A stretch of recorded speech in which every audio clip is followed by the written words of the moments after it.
Back in 2009, I met a gentleman named Merle, and taught motorcycle safety together for the state of Kentucky, where we both lived at the time. He asked me to go on a motorcycle trip with him. I was always a sport bike rider, but I had recently purchased a touring bike, and I said, "Yeah, let's do it." He said, "There's only one caveat. We're going to do it. We're going to go from Georgetown, Kentucky to Moab, Utah within 24 hours." And I was very intrigued and very curious about this. I was young at the time, and I ended up saying, "Yeah, let's do it." So we did what's called the Iron Butt Ride, and the goal is you got to hit 1,500 miles in 24 hours. So the joy about this is that we both had limited time on vacation for work, and we made it to from Georgetown to Moab in just a little bit over 24 hours, but along the way, we got pulled over by a really fantastic gentleman with the state of Illinois police, and he asked us what we were doing. We told him what we were doing, and he says, "You guys are crazy. Here's a warning. Get out of my state." And we really weren't speeding that much. We were going with the flow of traffic, but it was an interesting conversation. So, long story short, we ended up in Moab.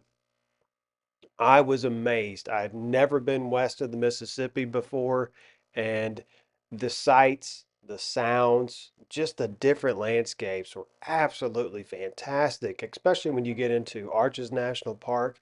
Now, this was a tour of multiple national parks for us. We had 6 days, and it was pretty aggressive riding every single day.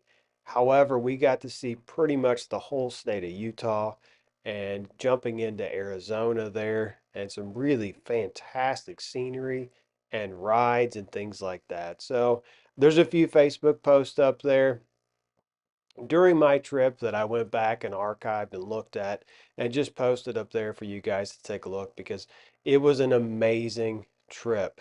We ended up riding through the night a few times during rainstorms. It was just flooding was everywhere. And for those of you that live out in the West, you understand that when storms come through, they can be pretty aggressive. So, one thing I will say is that if you ever have the opportunity to go out, visit our national park system, please do, because these pictures are old. The landscapes have changed actually, because I've been to these national parks multiple times because I've never been more intrigued with the sights and sounds that the United States offers that I never knew about because I was never told about or didn't have the opportunity to go travel out west during my upbringing in small town rural Kentucky. So we got to see Arches, Canyonlands, Bryce Canyon, Grand Canyon, the South Rim, and then went on to the Petrified Forest, Monument Valley, and the Painted Dunes there. So, but one interesting thing is that when you get out west, the roads are straight. And as you can see there, I had a nice contribution to the Navajo Nation.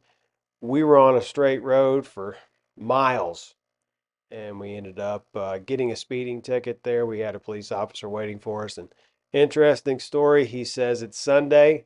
I can either arrest you guys or I can write you a ticket. If I arrest you, you're going to stay overnight and you're going to have to meet the chief in the morning. I had no idea what that meant at all. So it was a very interesting time for me because I had no idea what to expect. And we ended up, he let us go with a ticket and we paid I ended up paying the ticket. But at the end of the day, it was a really, really good trip.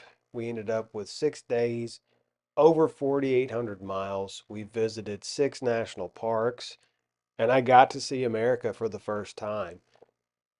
And through that, it changed my whole perspective on the United States in general because there's so many things to see around the United States.